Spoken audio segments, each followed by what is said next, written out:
네, 세계 증시 소식을 빠르게 새벽 배송해드리는 글로벌 증시 시간입니다. 최보원 한국투자증권 수석연구원과 함께합니다. 안녕하십니까? 네, 안녕하세요. 네, 지난밤에 뉴욕 증시 3대 지수가 모두 상승하면서 마감을 했습니다. 앞서 지난주에 마지막 거래일에도 동반 상승하는 모습을 보였는데 시장 상황 전반적으로 어떻게 보셨습니까? 네, 전일은 S&P 500 지수와 다우 지수가 하루 만에 0.6%, 0.9% 상승했습니다. 나스닥 지수는 장 초반에 하락 전환했지만 장 후반 낙폭을 축소하며 상승 전환에 성공했고요. 하루 만에 0.3% 오르는 모습 보여졌습니다. 여기에 더해서 어제 같은 경우에는 필라델피아 반도체 지수가 하루 만에 1.4% 상승했습니다. 아무래도 이번 주 같은 경우에는 FOMC 회의가 진행이 됩니다. FOMC 회의를 앞두고 2년물, 10년물 국채금리가 등락을 반복을 하는 모습이 보였고 그에 따라서 국채금리를 이유로 부진했던 기업들 반등하는 모습 보여졌습니다. 관세 불확실성보다 지정학적 리스크 관련 발언들이 이어진 점도 경기 불확실성에 따라서 부진했던 업체들 반등시키는 요인으로 작용을 했습니다. 아무래도 업종별로도 한번 살펴보시면 S&P 500 지수 내에서도 부동산, 에너지 업종이 1.7%, 1.6% 오르는 모습이 보여졌고요. 방금 말씀 주셨던 금요일에는 상대적으로 부진했던 필수 소비재 산업재 업종도 1.6%, 1.4% 반등했습니다. 금융 소재, 헬스케어 업종도 전일 대비 상승했지만 경기 소비재 업종이 0.4% 하락했는데요. 아무래도 아마존과 테슬라와 같이 대표 기업들 같은 경우가 상당히 좀 부진한 모습 이어졌다라는 점이 경기 소비재 업체들의 주가 하락으로 연결이 됐습니다.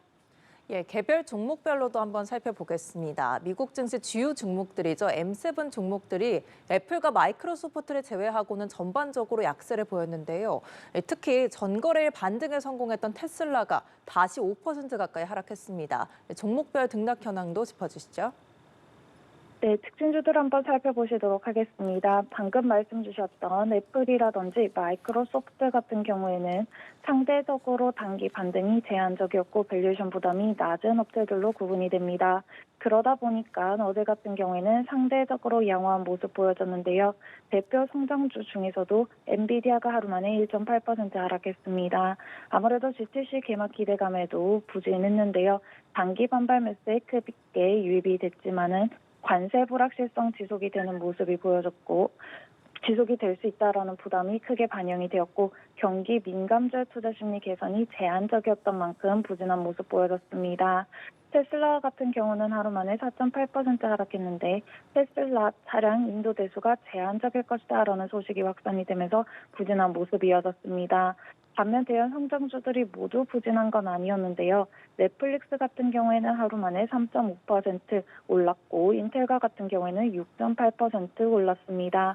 넷플릭스는 실적 개선 기대감이 부각이 되면서 상승 마감했고 인텔 같은 경우에도 경영 정상화 기대감이 반영이 되었습니다.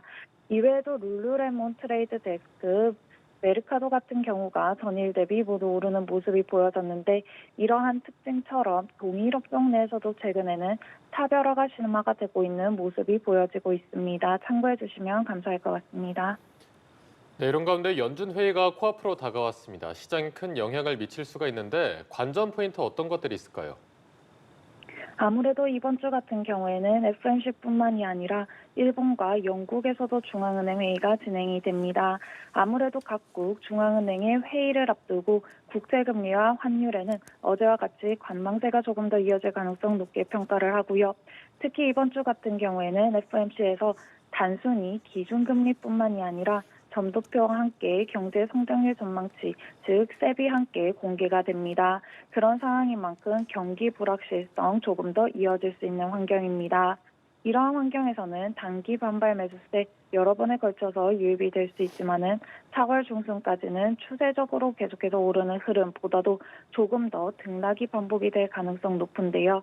이러한 상황인 만큼 아무래도 관세, 경기 불확실성 영향이 제한적인 업체들 위주로 조금 더 높여서 대응을 하는 정책, 전략 여전히 필요합니다. 이러한 상황 속에서는 IT 기업들 중에서도 소프트웨어라든지 사이버 보안 업체들 그리고 여기에 더해서 대형 배당주들과 같은 경우도 아이디어가 될 수 있다는 점 말씀드립니다. 예, 오늘 글로벌 증시는 여기서 마무리하겠습니다. 지금까지 최보원 한국투자증권 수석연구원과 함께했습니다. 고맙습니다. 고맙습니다. 감사합니다.